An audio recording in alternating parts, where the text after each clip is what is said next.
You have 4, right? Yep. 6. I think George said he was on his, he was on his way to town hall. George is here. You can't see him. Oh, we see him. Yeah, George, I you made it? I pulled Okay. over on the side of the road.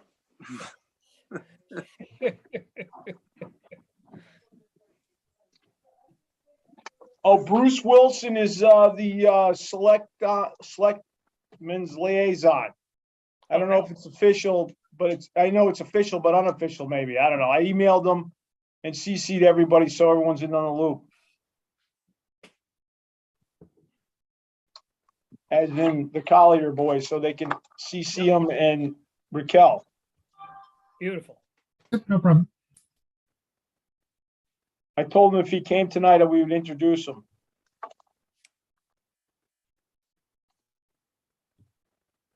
I got 5:30.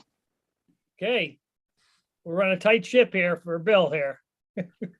So I'd like to call the, let's see, at 5:30, call the meeting to order. First of all, public comment. Rachel, do we have any public with us? Bruce Wilson, he's here. Oh, invite him as a panelist, if possible.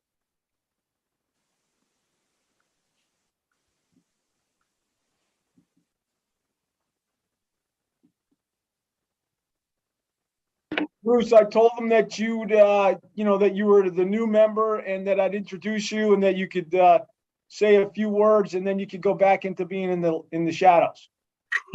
I heard you talking trash about me. Well, I think we've already said it several times to everybody here who's volunteering. This is a super important project for the town and for everybody that's stepped up. We really do appreciate it. Things don't happen in Madison without people like you.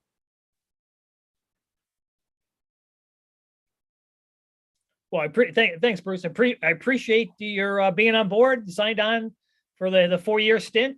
So I got the big scissor, I got the big shovel and the big scissor ready for us. It'll be here before we know it. Awesome. So glad to have you on board. You're excellent value. You helped pick the building committee, so I think you probably already know everybody on board now, right? Already. I've met everybody. Yep. This is a great group. I got to tell you, Scott and I, as we were doing the interviews, we were commenting back and forth on, what a group of rock stars we've got here. So I have very high hopes. Beautiful. And I don't know if you know the Colliers team and maybe have them introduce. They've been on the job longer than we have. So maybe introduce Adam and Chuck if you want to just say hello. Well, I know Chuck. I think Adam is a new face. Yes. So Chuck did a lot of the pre-referendum, and then I have come on now that we're post-referendum and getting into the project. So I'm a project manager with Colliers, sort of the day-to-day face as we move forward in design and construction. I'm a structural engineer by background and been doing owner's project management for quite a while, both here and in Chicago and a little stint in California in between. So it's been great working with the group. We're based out of Madison for our home office, so it's 2-minute drive. Looking forward to seeing this project all the way through. We've had a great collaborative relationship over the years, Colliers in the town, and this hopefully just be another one of those great successful projects. Oh, yep. Chuck apparently needs no introduction. So Yeah, well, good to see you, Bruce. Like I said, I've been working with you folks since Bill, 2016, I think we started. So it's good to see us finally get here after the first, referendum in 2017. Didn't go the way we wanted, but good things come to those who wait. I think you have a great program here, and we're excited to help the whole town as usual. And I agree, it's been a great relationship, and will continue to be so. So thanks again for letting us be on board. Great, thanks, Chuck. Rachel, anybody else on the public side? No. Okay, good. Good. Item number 2, approval of minutes May 18th and May 23rd. Do we want to open up for discussion?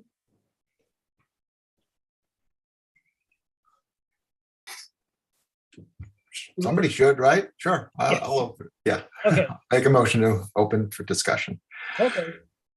I think I was away, but I think I saw some suggested changes from Sharon. I don't know if Sharon, if you want to Yeah, we can simplify it a little bit. We can just put in the sentence, the little paragraph, 2-sentence paragraph about the stuff I said about the high school and the discussion of the high school, because I think it's important to get in there. And then just add the little sentence there about DRA turning it back on us with a few minutes left over, because I thought that was a really nice touch that they did that, and we should at least give them the shout out in the minutes for it. So I'd like to just add those 2 things from my comments, if we could. Now, do I make a motion to do that? Or yeah, I mean, if you want, yeah, I guess if you want to make a motion to make those I'd changes. like to make a motion just to add those 2 little 3 sentences or whatever from what I had typed up and sent in. Any, do you have a second? I don't know, do I? I guess not. I guess so. Okay, well, I guess then we'll make a motion to approve them as originally issued. Do we have a motion for the original? Make a motion. Do we have a second? Sure. All in favor? Aye. Aye. All opposed or opposed? Aye. Okay, motion passes. It was 4-1. Just for Rachel, who made the motion? Who seconded? I think Woody seconded. Who made the first motion? Bob, Bob made the motion, Woody seconded, and I have Sharon opposed, and everyone else voted for the minutes. Okay, great.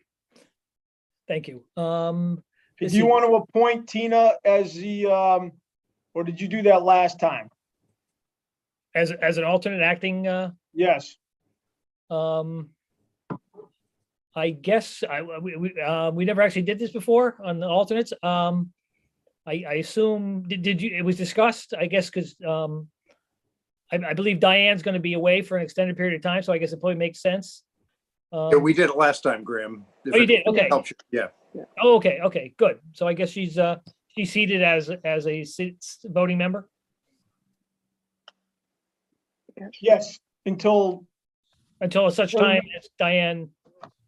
until further notice. Okay. Just Okay, wanted to clarify that. okay. Was that in the minutes, or I don't know if you have to have that in the minutes? I think we just put it in now that we're clarifying that she's appointed until further notice. Okay, perfect. And Raquel will note it, and you guys did it last time. We're just clarifying. Okay, excellent. Good. To answer your question, Graham, it was noted in the previous minutes. Okay, So, okay. Great, thank you. Great. Welcome aboard. Good to have a full committee again. Item number 3, general discussion of typical SBC business procedures. We process. still have the minutes from May 23rd to Oh, approve. I'm sorry. Would someone like to make a motion of I wasn't there, so would someone like to make a motion of approving the May 23rd minutes? I'll do it. George, second. Any seconds? Sure. Woody, second. All in favor? Aye. Aye. All opposed? Motion passes unanimously. Okay, so on to item 3, general discussion, typical school building committee business processes. Was this for, Adam, were you going to speak to that, or who was going to speak to this? Yes, I'll speak to that. So one of the things that Chuck and I just wanted to bring up, as we're getting moving here with the school building committee, is just some of the day-to-day items as you come in, week out for the building committee meetings, some of the documents, the packets, et cetera, that we'll be running through. Initially, it'll be a little small in terms of packets, because there's not a lot of documents going on. It'll be focused on RFPs, awards, architect selection, like we've been going through, et cetera. As we move in to design and then into construction, there'll be increasing amount of items the committee will go through. So just as one topic point, each week, or rather every other week for each committee meeting, I'll be sending out the meeting packets like we've been doing via the shared link. If any point in time anything is confusing, the links don't work, you don't understand how things are organized or want me to do things differently, please let me know. I tend to organize them in a way that I think is best suited to present the documents. If there's a lot of stuff, maybe there's folders, maybe whatnot. But if anything comes up, just let me know. You can shoot me an email, call me, what have you. And I'm happy to rearrange to accommodate whatever best suits the committee. Within each of those folders, typically we'll have the prior meeting minutes in advance, so you can read through them before the meetings, as well as any hot button documents or issues that are coming up, the agenda. But there's also will typically be draft motions that I will put in there. And that's to help facilitate some of the sort of the day-to-day business items that need approval, particularly invoice packets as we get into those. So that way you can just read off the motions.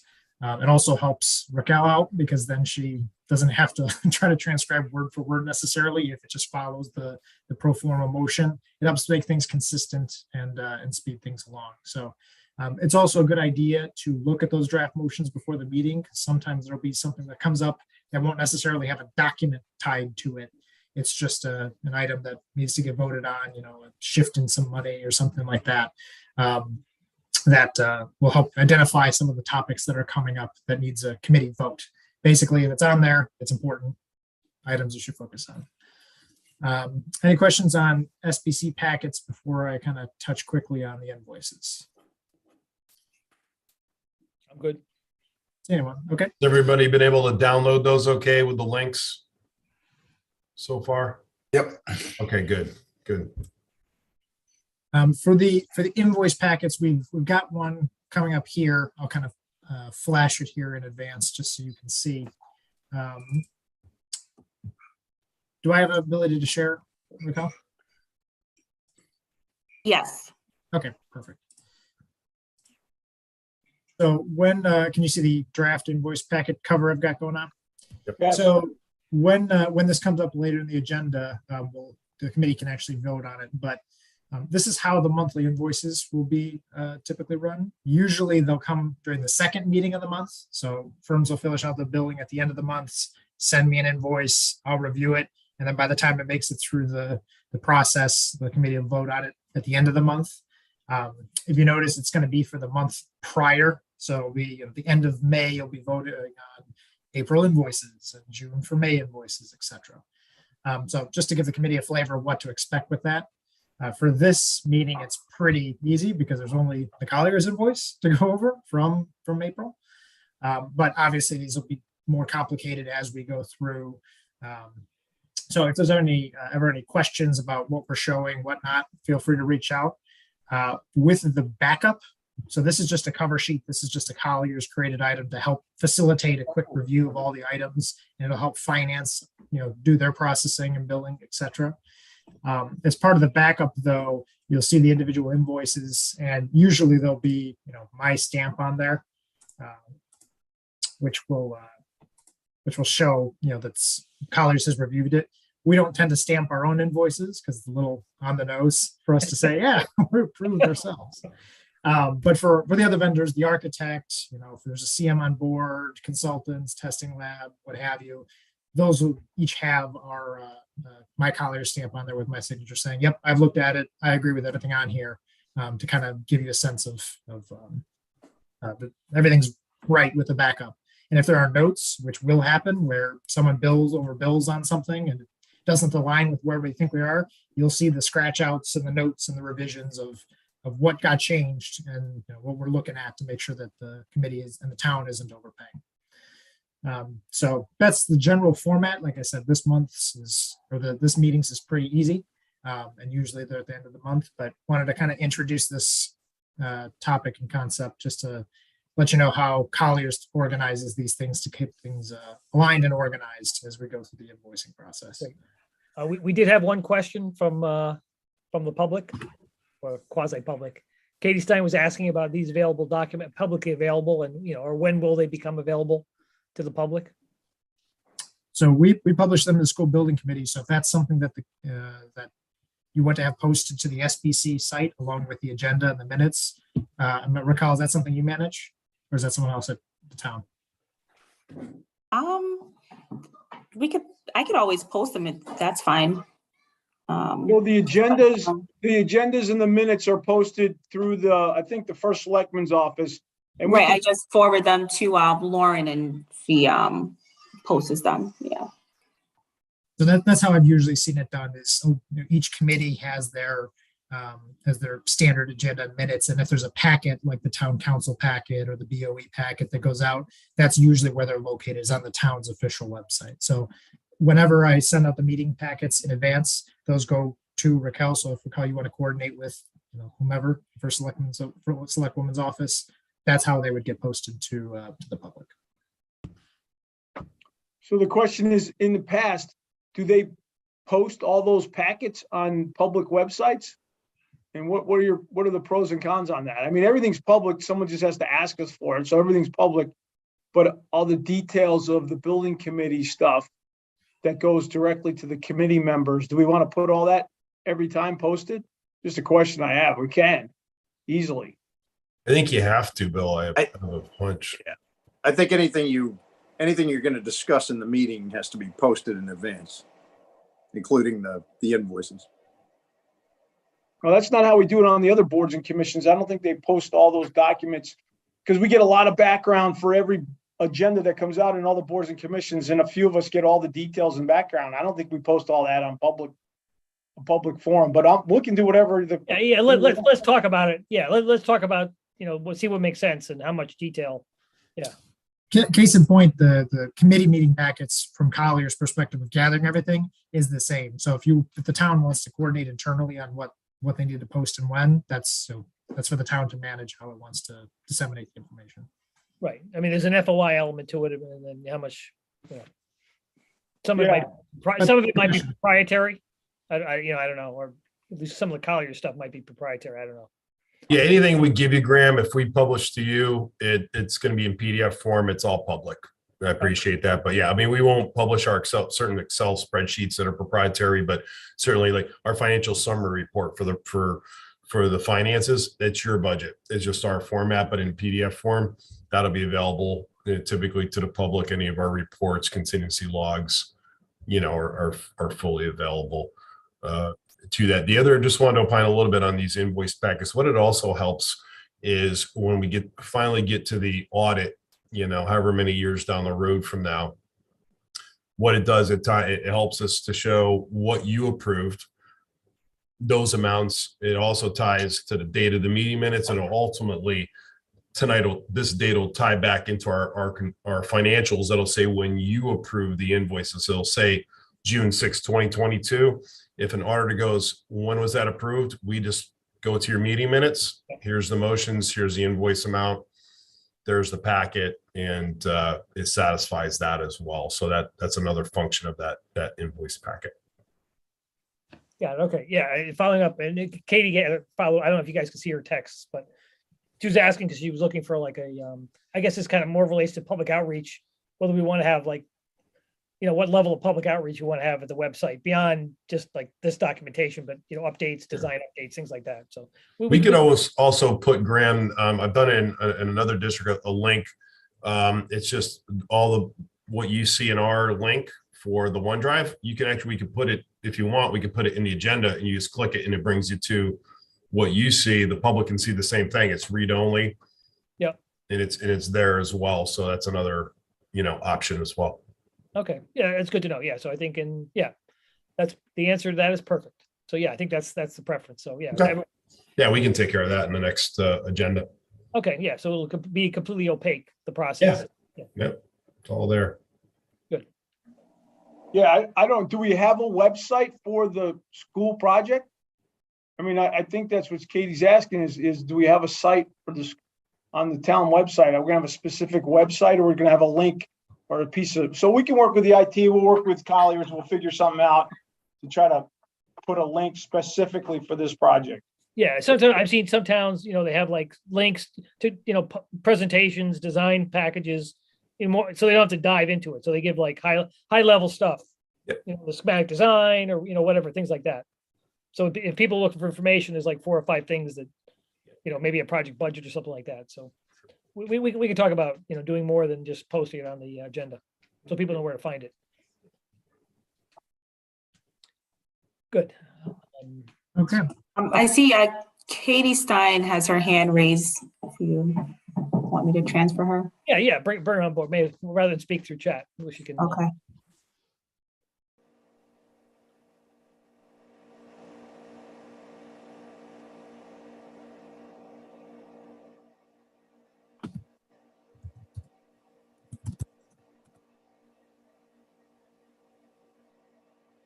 Hey, can you hear me? Yes. I did not mean to hijack. I just know the article that was in the paper and the source last week, I think spawned a lot of people like, oh yeah, we voted for a new school. And the article alluded to the work that you all are doing. So a few people had asked me where they could find information. And so I don't know if it's possible. And like I said, I think it's perfect if we have something on the Town of Madison website that people can go to, or you all can refer people to, just to keep them up to date. So I didn't mean to hijack. I was just hopeful that, we could make those stop and shop conversations a lot shorter by just referring people to a website. Right. And, if we can have stuff, the pre-referendum, that if we can post some of the pre-referendum stuff, Exactly. how we got here, that'd be, So, and that's all on the Board of Ed site, on the school renewal site. So that's already populated. It would just be a matter of putting it all in one space. Yeah.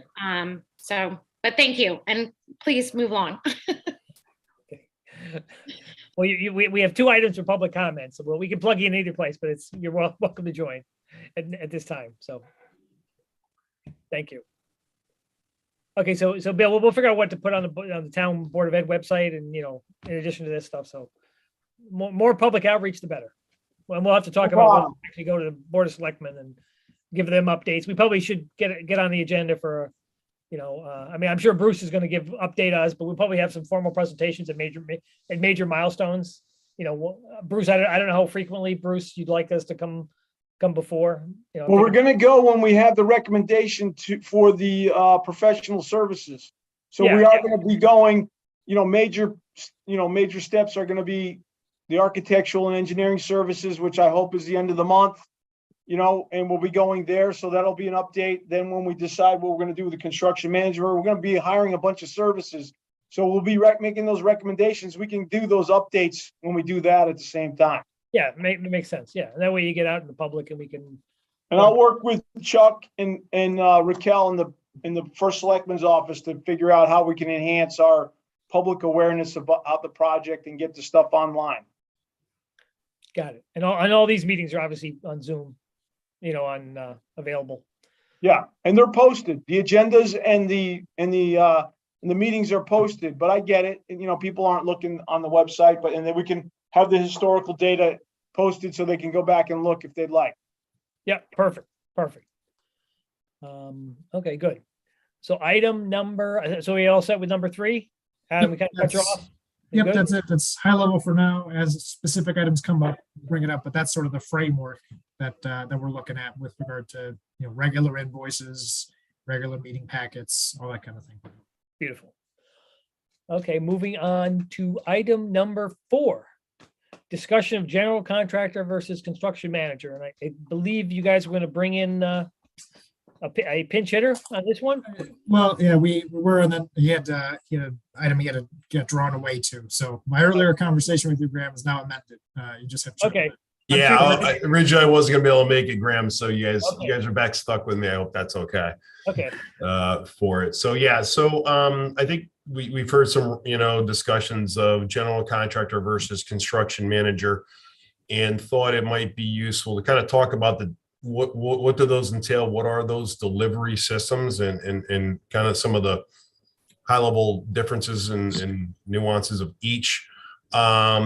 So the general contractor, we'll start with that, and we put in an informational matrix, and this is something we created based upon our experience and our contracts. It was, there we go. This is in our Dropbox here, and really the blue and the green columns are really the 2 that we're talking about here. I'm going to kind of start from the right and work back to the left. So general contractor, for, again, this is more for our committee, but also for those who may be watching in the public or watch the video later. general contractor is really the way construction used to be done years ago. It still is done this way, but it was the predominant delivery system where you'd have a design team design a project.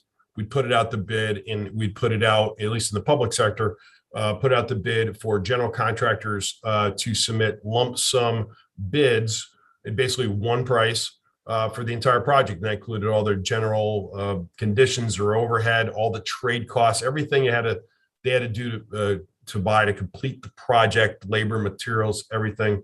And we would get basically one price. There was no transparency in what their price consisted of. All we could do is ensure that we reviewed the scope of work with them, make sure that they cover everything that was in the contract, and vet it out with, at that time, it would only be the architect and the owner before owner's reps came on board.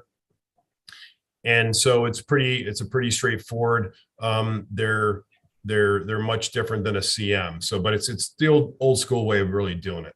If there's any questions, we can ask those. The newer, what we've been using over probably past, 15, maybe 20 years. I don't know how far it goes back, but they call it construction manager delivery system. And there's variations of this delivery system. A lot of folks know it as CMR, construction manager, or CMAR, construction manager at risk. That's the one highlighted in blue. We're going to come back to that one there. That's the predominant one that we see currently in the market, at least in the Connecticut market these days. There's a construction manager with a fee that it's not at risk. It's very similar to the construction manager at risk, except there's not a maximum price and they don't have a CM contingency. And we'll talk about that a little bit more. And then the third one is a Cms Advisor. And that was used years ago, where basically an owner would hire the construction manager to oversee the project and the contractors, but you as the owner would hold all the contracts with all the different trades. In general, the construction manager delivery is a professional service. It's a partnership, really, ideally, with you as the owner, that you bring on a professional construction management firm. And these days they're very sophisticated. They have a lot of horsepower. They have a lot of capabilities, from estimating, scheduling, phasing. They do BIM coordination these days, MEP coordination, and a lot of other services. I'm kind of cutting them short, but they have a lot of capabilities in house. And what the construction manager does, and really in the CM at risk and the CM with a fee and as advisor, they help us estimate the project during the pre-construction period, look at constructability of a project. If there's complex phasing, they'll help put the phasing together. When it goes out to bid as an expert in construction, really in depth. They're going to help us look at what products are specified. They'll give us a temperature on lead times on materials. And really, they have a pulse on what's going on in the bidding industry for it. Basically, when it goes out to bid, they're in charge of bidding it. They do all the front end typically. And they work on your behalf with the purchasing agent to advertise it.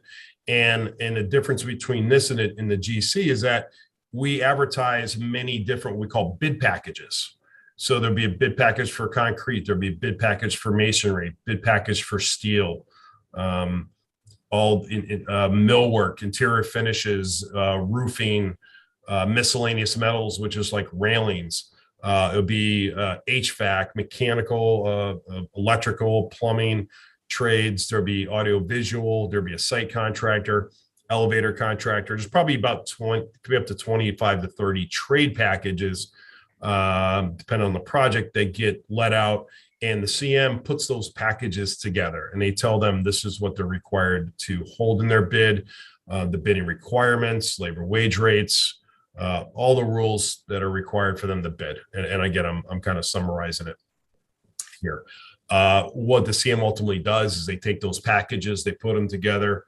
We do scope reviews. They vet out all the low packages and essentially give us a proposal that has all these trades under their umbrella and says, this is the price that we're proposing to, one, manage the project, run the project, schedule the project, oversee the trade contractors, and ultimately deliver it to you for the project. And again, that really applies primarily to the CM at risk. The A133 is the AIA specification, and the CM with a fee, the A134. So I'm going to pause there for a second. I went through a lot of stuff quickly. Any initial questions from the committee before we move forward? I'm assuming most of you are probably familiar with these already. So if there's anything I missed or any details, feel free to jump in and bring up a point, please. So with respect to Cms Advisor, Colliers, we wouldn't recommend that because you hold all the contracts with all those bid packages. And so you'll have 25 to 30 different contracts. It just isn't used a lot. We certainly wouldn't recommend it. We're not going to spend a lot of time on it unless you want to, but we don't think that's a good way to go, for that. With respect to difference between the CM at risk and the CM with a fee. Okay, so the guarantee, what they give us is a guaranteed maximum price. And what that contract entails is all those trade costs, all their overhead, their labor, et cetera, but also includes what we call a CM contingency. And that's a percentage that they include for any missed scope that they may have missed in the bidding period or that is in the documents that they didn't include. This is some of the misconceptions, is that a CM is responsible for filling in the gaps in a set of documents. That is not true. They only own what the design team has put either in the project documents, the plans, the specs, addenda. That's what they own. They don't own finishing the design, making up for errors on behalf of the architect. It's really used for misscope, at times acceleration, and some other certain items of the work that are in the contract. But the guaranteed maximum is that, say, if the CM doesn't buy the job out well and they have to use their CM contingency to buy elements, so if they miss the lights in the ceiling plan and they got to buy those and a bunch of other scope, and ultimately if they run over their guaranteed maximum price, everything above that is on the CM. We've never run into that situation. So just in the years that I've been here at Colliers, I've never seen that happen. I think most of the CMs that we work with, that you're going to have interest here, do a pretty good job of buying it out. And I've never seen them go over that guaranteed maximum price. Now, on the contrary, the CM with a fee, there's no guaranteed maximum price. It's strictly, they're bidding it out for you. They're going to give you a price, but it doesn't include any CM contingency for when they miss a scope. So if there's a missed scope, it's going to come out of owner's contingency. And that's the big difference between the A133 and the A134 for that. We've only seen it once. We did it in another district recently, more so based on I think the budget was tighter, and I think that particular billing committee wanted to control all the contingency on the project. So not used often, but it has been used for that. So I think kind of tonight is really a discussion of really, do you want to proceed with a general contractor delivery where we're not going to have that partner on board until the bidding time? They're not necessarily going to be a partner. They're going to be a contractor, with you, versus a construction manager who you're going to, ideally bring on hopefully by the end of schematic designs to help you estimate the job, evaluate the project, help be part of the team. That's the architect, you as the owner, the architect, us, the CM, the commissioning agent, to develop a project that's going to be delivered successfully and on time and on budget, for that. And we certainly think, given the current market situation, the volatility and deliveries, materials, pricing, escalation, we, from Collier's perspective, Adam, myself, Scott Pellman, who is going to be here, we're definitely would recommend the CM delivery method to you for this project. If we were in normal times without it, maybe the GC, because it's a clean project. There's not any complex phasing, so you could potentially do it. But I think because of the market and the volatility in it, I think your CM delivery is probably the better way to go. But that's your decision to make for sure. So with that long-winded presentation, I guess I'll leave it to questions, and back to you, Graham. I just for comparison, I think you guys recently bid a job with a GC in, I think, Mansfield. Yep. I think Scott it was one of the things Scott was going to talk about. Maybe it has history. So they just what were the lessons learned? And I don't know if you know why they pursued going after a GC, and So I spoke with Scott to get his download because I knew he couldn't be here. And obviously I'm seeing it on the day-to-day as we're in the throes of construction. So the decision to go GC was largely for trying to reduce budget. And they had a favorable buyout largely due to market timing. It just was right in that period when COVID was ongoing. The firms were still worried. There was a lot of interest in making sure that the next job was lined up. So unlike now, where you're seeing a lot of really high pricing, both due to escalation and just market forces, everyone's busy. So you're not getting, as low cut prices as you might otherwise get. At that time, the project did very well in its buyout phase. So that was the decision behind trying to go the GC route. One of the impacts of going that route was the lack of CM insight during the design process. And so what that's translating to is a lot of issues with trying to wrangle procurement and forecasting things and identifying sequencing that could have been done earlier as part of the design phase and impacted how the building was shaped and some of the decisions were made and how some of the procurement was done. With the Mansfield project, they did the design and then put it on the street. This is the design drawings, bid this job. There was no input, no back and forth. There was no insight a year out in advance on how to plan things, sequence things, etc., that you would get with a CM who's on board from schematic design and can provide that input.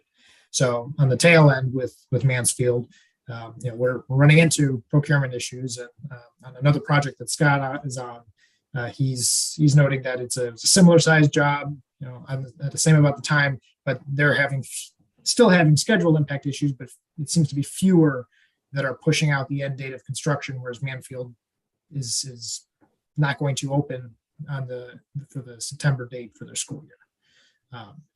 So that's one microcosm in a big marketplace, but it was done for budget reasons, and now there are scheduling and procurement impacts that potentially could have been avoided with a CM.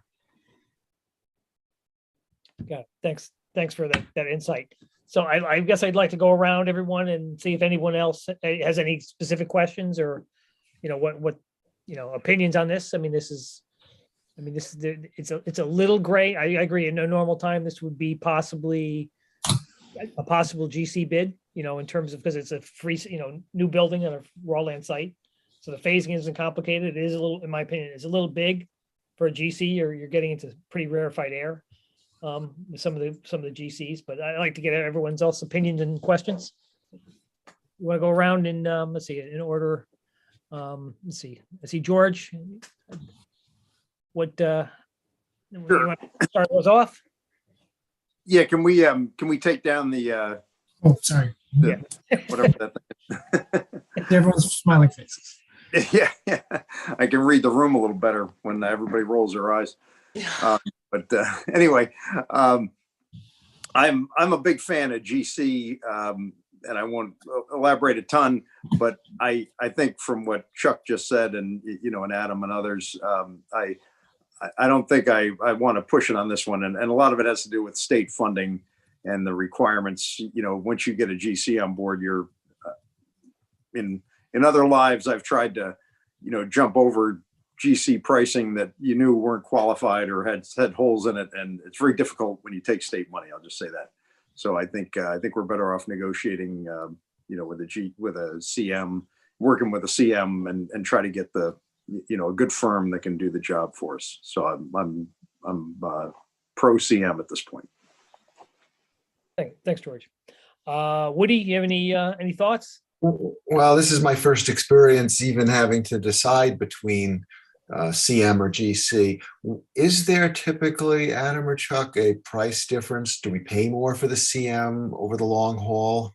All things being equal, in a normal situation, not necessarily the situation we're in right now? That's a great question, Woody. Honestly, we've never done a single project both ways to compare like a black and white, in which one was more expensive. I think on a pure cost basis, I suspect the CM, because we are paying for professional service in pre-construction, that there may be a premium of doing so, but I think, it comes down to what's the benefit of doing so. What's the trade-off in the value?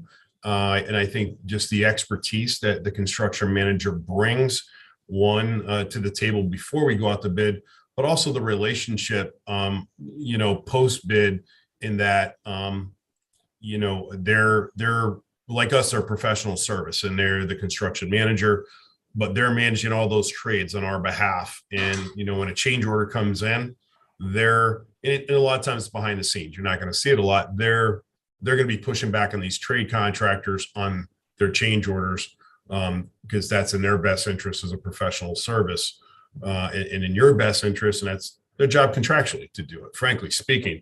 But I think if there is a premium, and I think it'd be fair to say there probably is a huge premium. I guess that's subjective. Did you say isn't a huge or is a huge? No, I don't think it is a huge premium, but I think that's a subjective, opinion of, what someone might think is, a premium, I guess. It comes down to what is the value they bring. I asked, what's the value they're going to bring to our process, into your project as the owner, and the benefit they're going to bring to you, if there was any such premium. For example, CM pre-construction services. Okay, we budgeted. We didn't know which way you're going to go, but we budgeted, I think, $175,000 for those services. They could range from $125,000 to $200,000, depending on how bad they want the job. They discount the services, but those services are going to include professional estimating. 3 estimates right there alone are probably $25,000 to $35,000 per estimate, depending on the size of the job. Plus, they have skin in the game from it. Absolutely. And they're seeing the project from day one. They're diving into the documents. They're bringing to light any constructability issues, or they're bringing value management. We call it value engineering, but they're bringing value management and making suggestions to the owner and the design team. Hey, you specified this type of flooring, but we use another floor in another project that's less expensive, same quality, same, durability, or, just a whole system in itself. And that expertise that, the design teams are going to have a lot of expertise. We have a lot of expertise, but they have a lot as well. That I think that value added, it's one of those indirect costs. You don't always get to add up every penny, like, oh, sure, he brought that value. How much did that cost? So I understand. I actually like the idea of the way the CM bids out subcontractors. So he's choosing for each of those contracts a whole bunch of different ones, and he picks. Whereas if you go with a GC, he picks what he thinks is best for whatever reason that might be. And then you go with him and you're stuck with whoever he chooses. And we found out on the last project that wasn't such a great thing. So yeah, I guess I'm leaning toward that. But again, my opinion should count less than like Graham's or George's, because I don't have experience in this, but it makes sense to me. Yeah. And if I could just clarify, Graham, so when they put the bids out for all the trade packages, there could be a range of them. There's a lot of them that I was talking about. So by state law, the CM, we have to award those packages to the lowest qualified responsible bidder. So we don't, if it's private sector, you can do whatever you want, but there are still restrictions with respect to each of those bids. We can't just pick who we want, unfortunately. So I just want to make sure we're clear in that, you know, and it's hard to disqualify trade contractor bids in public sector. I mean, you have to really have a lot of, Georgia, I'm sure you could speak, you have to have a lot of ammunition, if you will, to disqualify. And we've done it. We disqualified a firm in Stonington, Connecticut that was well below the estimate. And this is the good thing about the CM. We go, what was the estimate for the site work for the site contractor? Oh, it was $1 million, but they came in at 500,000. Well, there's got to be something going on there. Well, they couldn't bond the project. They were offering to do, you know, triple party checks. They were working on the ball field up in Hartford. And, you know, and these CMs have strong legal counsel that are experts in it. And they said, listen, we're recommending that you disqualify them, go with the second bidder. They're close to the bid. And here's the reasons why. And then we have a discussion. And again, you have that kind of that expertise and legal counsel from their side for it. But from the trade contractors, it is the lowest qualified responsible bidder, just for everybody's clarification. Right, but it's at least it's unlike a GC where you're trying to disqualify one firm who has many parts under They them. can switch them out. Right. They have to name. I think the Right. statutes say that they may have to name like the HVAC, the electrical, some of the major ones. Yeah, But the correct. smaller, the flooring contractors, your metal trades, you know, they don't have to. So you're stuck with who it is.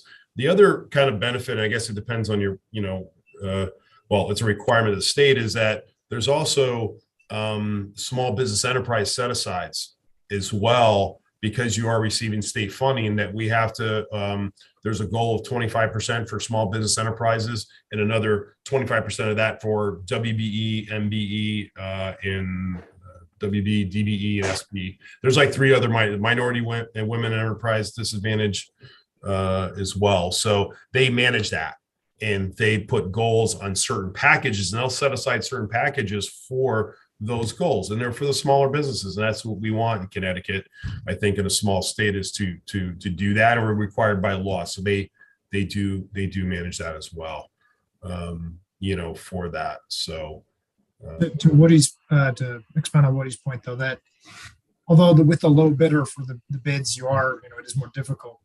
Ultimately, with the CM, you have more of a say of who you're going to be working with for the next several years. Unlike GC, it's you throw it out, and whatever comes in, that's who you get. Your day-to-day face is unknown to you, as opposed to something with, you know, you have an RFQ and RFP for the CM, so you have ability to choose who you're going to actually work with, and then they can, you know, have to manage and wrangle the subcontractors. But at least that person who's your touch point, you know, who you're partnering with.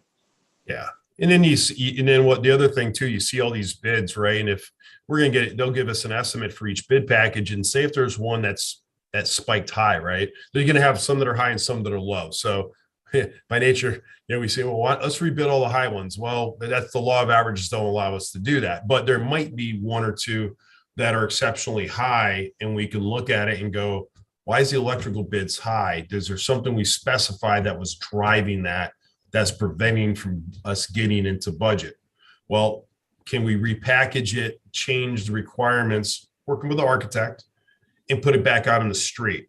And Graham and I worked on a project that we did that with a couple packages, some controls packages, and it helped us to bring it back into budget. So that's another kind of where, when you have one price and there's no, they're not required to tell all their numbers, all their profits.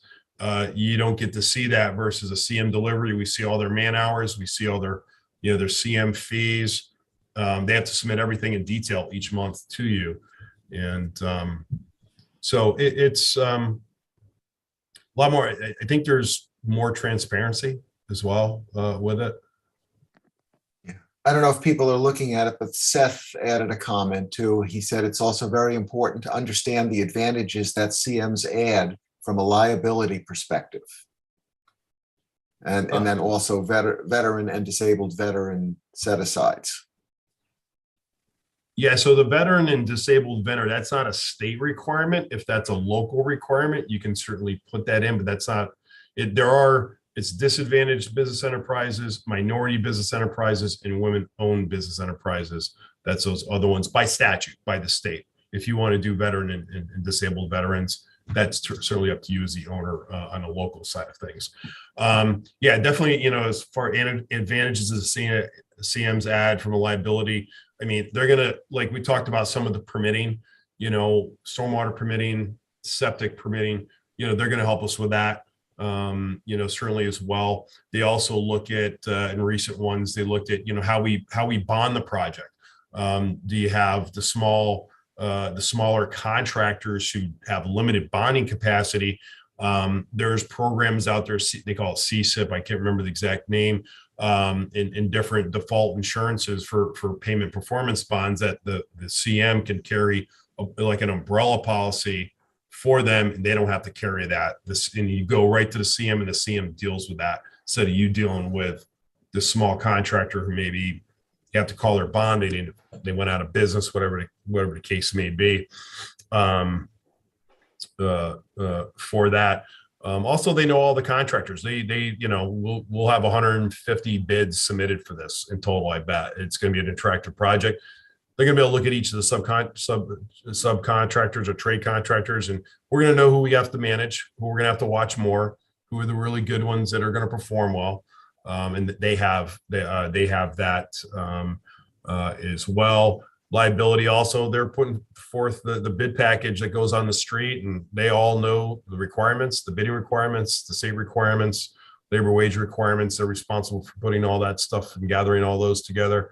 And they also, we have them be responsible for submitting the state change orders to OSCGR and making sure they're done within the 6 months to keep everything eligible. We review it, but they're responsible for putting that together as well. So, I mean, I think that's a couple of those. I don't know if Graham, if you could think of any other of the liability. I'm sure there's others that I'm missing here, but for that. Yeah, I think you're pretty well covered. Yeah, it's the partner. It's the person you're gonna be working with for the next 3 or 4 years. You know who it is, and you get to pick them, as you said, rather than it's a random luck of the person. The person who makes the most aggressive assumptions very often is the one who gets the low bid. There's a reason why he's the low bidder. Yep. And then the buyer. This stuff happens with the buyout. It's kind of inside baseball that you don't want to know about as an owner, but it does happen. And I've been on the inside of that. Sometimes there's a reason why a guy's low bidder. Sometimes it's a tough business.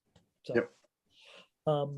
So just continuing on, Sharon, do you have any comments, anything you want to add or questions you want to ask? No, I'm a firm believer in CM. So I'm all for that. Okay, great. Let's see. Amanda, do you have any questions? Anything you want to ask this crack I mean, team? I think the contractual benefits of a CM are really hard to argue against in this case. I agree that we're going to have some issues with pricing and being able to get supplies throughout this project. So I want to make sure that we're as protected as we can be throughout the contract process. So I'm in support of the CM. Great. And Tina, now that you're a official voting member, would you like to add any comments or questions? No, all the questions I had have been answered, and I'm in support of the CM as well. Okay. Did I miss anything? Yep, Bob. Oh, Bob, sorry. Yeah, because you're not showing up on my screen. Bob. Yeah, thanks for all the information and the discussion, and I'm definitely in favor of a CM. Got it. Do we have to, Chuck, I think we're talking about at risks, but should we be clear when Graham, do you want to make? Yeah, I think we want to make a motion. Okay, do we make a motion at the at risk, or do we discuss that at all? I mean, I obviously want to go with a CM at risk, but I don't know if everybody else does or whether we need to chat about that. I don't want to rush anybody because it's important. Otherwise, I'm happy to make a motion. I think we can make a motion and then we can, in discussion, if anyone has any exception to that approach. So Okay, so I'd like to make a motion that we employ a CM at risk as the delivery method for this project. I'll second it. Sharon seconded it. All in, any discussion? Hearing none, I'll call a vote. All in favor? Aye. Aye. Aye. It was unanimous. Excellent. Thanks, thanks Chuck and Adam. And Welcome. thanks Yeah, Scott. that was a great explanation for someone who didn't really know anything about this. Yeah, and Woody, we offer, if you have any other questions, I'll be happy to meet with you one-on-one and get a, if you want to look a little, dive a little deeper on some of the nuances. We certainly have a lot of existing contracts and GMPs that we can send you so you can see and go, what does it look like, right? What does a GMP look like? What's included with it? Be more than happy to, give you a couple samples if you wanted to see those. Maybe Amanda wants that. I want the HVAC one lines. Yeah, I love reading contracts. It's so much fun. Yeah, I'm sure you don't get enough of your day job. Not at all. Yeah. Got it. Okay, so that covers item 4. I think that was a fruitful conversation. Moving on to item 5, review approval of project invoices. I believe, Adam, you already presented the first one, which happened to be yours. Yes, so that's the only one on the docket. So if there's any questions, obviously feel free to ask, but usually with project invoices, they're usually pretty pro forma. Because they're distributed. I presume that each month they'll be in that range. For a while time being. Yeah. I'll refrain to comment on that one. We'll do our best, Woody, but can't promise anything here. It's just the last thing. That's what that one. So would someone like to make a motion to approve the invoice? What was the amount? What was it? Total was 2,691. So one of the motions that's in the draft folder there is for the invoice packet.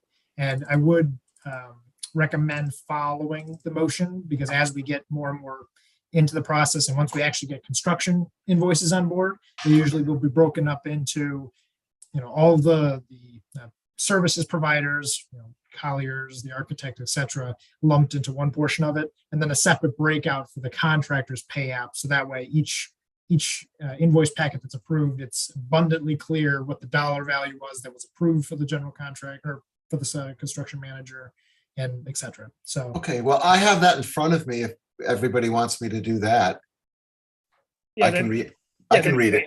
So I'd like to make a motion to approve the monthly invoice packet for April 2022, dated June 6, 2022, including an invoice from Collier's project leaders for a total approval of $26.91 even. Do we have a second? I'll second it. Any discussion? Can we have a discussion just real quick, Graham? Yeah, any discussion? Yes, go ahead. Yeah, no, I'll vote for it too, but can we get an interpretation on whether this stuff's got to be posted, publicly beforehand? Because I'm pretty sure I won't even pretend to keep up with the COVID laws and Zoom meetings and all that, but at one time it did. It had to be posted, in advance of the meeting. So like our library invoices. Correct. Yeah, and maybe things have changed in the last couple of years, but and I'm not the closest one to it, but I don't think anybody's going to squawk over a couple $1,000, but in the future, we should probably post them in advance. I'm guessing, or at least maybe Billy or somebody can check what the town's policy is on that. I got it. I will confirm. I've never heard of that before, but things change and I don't keep up with all the new public information stuff, and I'll do that, and I'll confirm what we're going to do for the website. So those two things I'll confirm between now and the next meeting. Sure. Thanks. So we have any further discussion? Hearing none, call a vote. All in favor? Aye. Aye. Aye. Unanimous. So we paid our first invoice. That's a Yay. good milestone. Appreciate So it doesn't bounce, right? Construction fence will be going up in no time. Public. Okay, item 6. Public comment. Any other public comment? Anyone else? Rachel, anybody out there that's raising their hand? No public comment. Oh, good. Item 7, remarks. I guess that's a general catch-all. Any any other comments anyone has?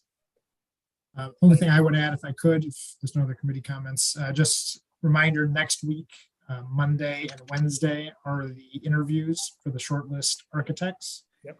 We'll be receiving their proposals on Thursday. The 9th is Thursday, correct? Yeah, on Thursday. So those will obviously be distributed to committee members in advance once they're received.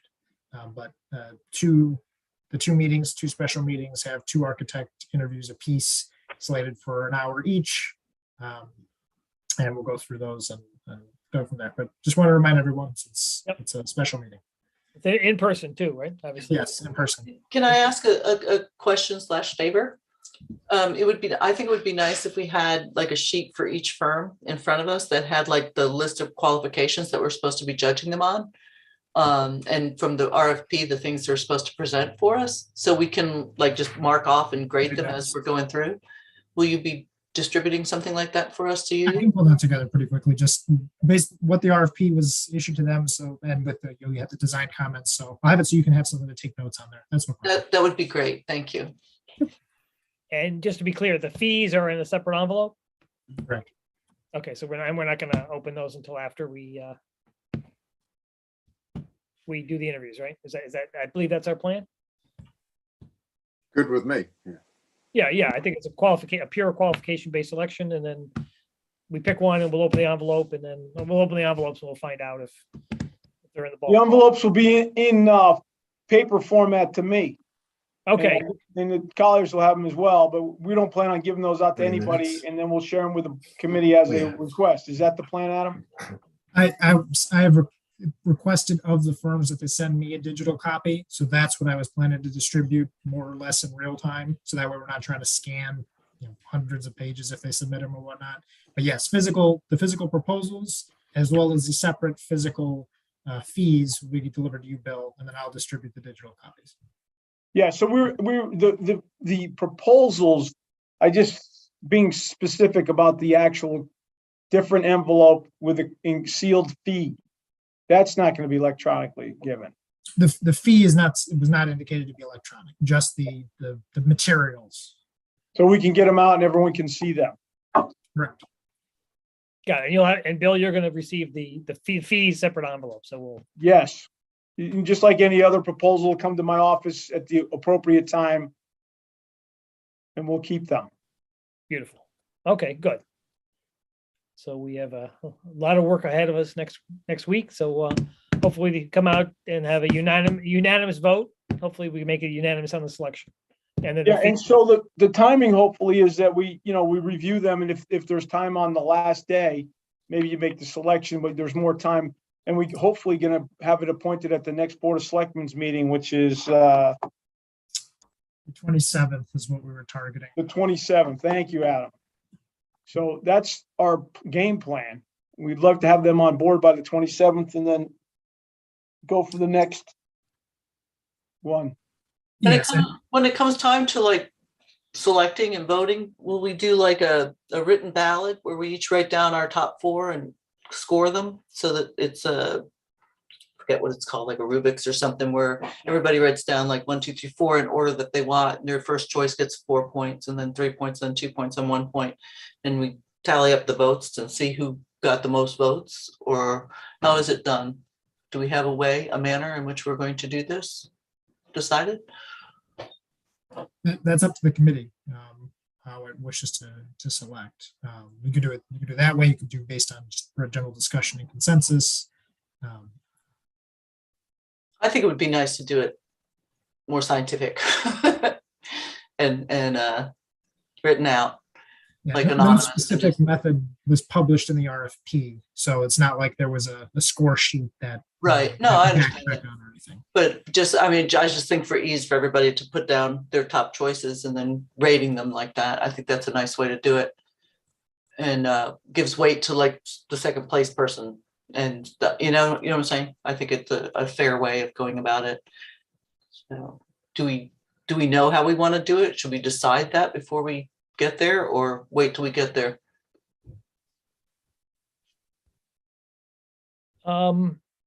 I mean, I've done it both ways, you know, I mean, the way that the fees come into it. I mean, I would hope that we'd reach a consensus and we'd make a unanimous selection.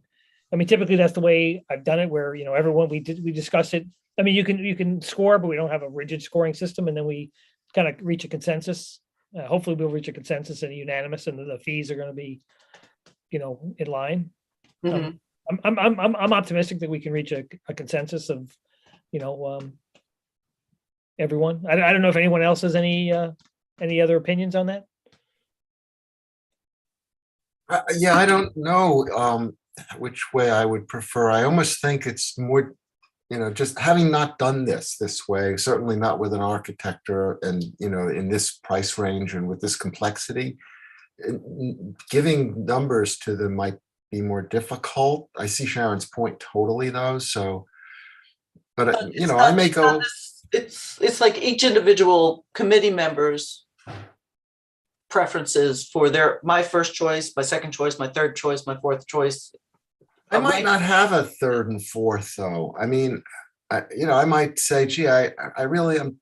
These people aren't, I don't know. I don't feel comfortable with them for whatever the reason. It could be Right. because, you know, for whatever the reason, but I have a first and second. I mean, what if we all say firm Z was just fabulous and we all feel great and that's the value of the discussion. Maybe we use the numerical as a backup if we don't have a consensus fairly quickly. That's I why don't know. I threw that. I don't either. That's why I threw it out there to see what would be the best approach.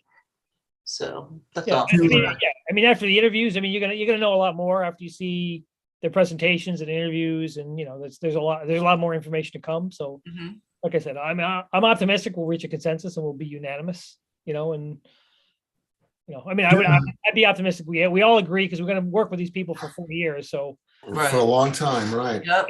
so you know, To maybe help the discussion, there is another meeting. It's a regular meeting on the 20th, where if the committee wanted to wait until after the interviews and then maybe use that time after the interviews to discuss methodology and then come back on Monday and actually either rank or discuss or what have you, that's something that can be done. Now, maybe it's just, you know, a unanimous first pick and it's, you know, all done on Wednesday and we move on. That's great too. But I just want to throw it out that there is another meeting baked in case more time is needed. Okay. Yeah, I saw that and I think that's great to have. It is. I agree. Okay, that was my just okay, curious. okay. I guess we'll see who are the first two interview. Who are the first architects up on Monday? We are going regular alphabetical this time, so it's JCJ and DRA first, with then Tecton and TSKP on Wednesday. Got it. Okie dokie. Looking forward. Seth did ask if liaisons will be part of the interviewing process in the chat. All right. What was Terrific. that? I didn't hear what you said, Adam.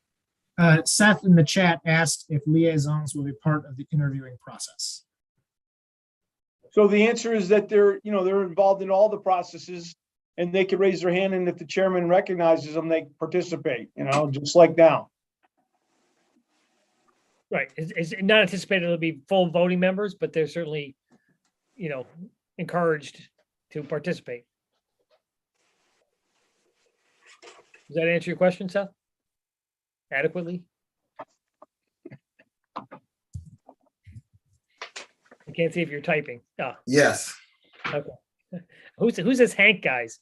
I'm just kidding. Thanks, Seth. Okay, great. So we should know a lot more about our future by next Wednesday night. So let's hope we have a nice. I'm sure we'll be impressed by the presentation. So great. Any other further remarks? With that, it is 6:38.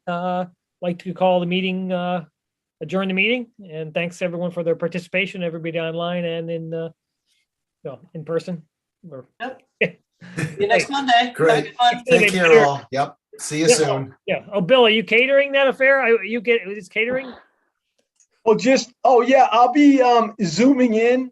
So it's BYO your own food. Bring your own food, bring your own drink. You're on your own. I like some gluten-free vegan options if you don't mind, Bill. Sure, yeah. Looks like cheese and crackers again. Nothing. You get nothing. You don't need, you bring your own water. You're on your own. You're only doing 2-hour meetings. If you did the whole 4, I would be reconsidering that. Okay. Okay. Yeah. Now we know which side. Now we know what the deal is. Okay, got it. Okay. Thanks, everybody. Okay. Thank you.